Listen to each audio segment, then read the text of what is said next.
एई पादरे से धाउथिले अन्यमानंक पाई हेले से पाद आज जेमिति थकी पड़िछि। एई हाथरे से अन्यर लुह पोछि देउथिले हेले से हाथ आज बैंडेज होइछि कारण ता भितरे अव्यक्त दुखटिए लुचि रहिछि। 52 वर्षीय मौज एबे भयंकर कैंसर रे आक्रांत।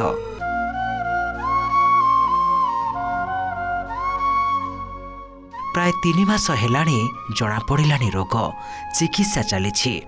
तेबे कैंसर सह छातीर गोटे भेन मध्य ब्लॉक हो जाइथिबा जना पड़िछि। डुंगुरीपाली मेडिकल ठू आरंभ करी बलांगीर बुर्ला मेडिकल नहीं चिकित्सा कर सारी किंतु डाक्तर कहिसंती कटक नहीं तुरंत ऑपरेशन करिबा पाई हेले गरीब परिवार कोठू टंका आनिबो।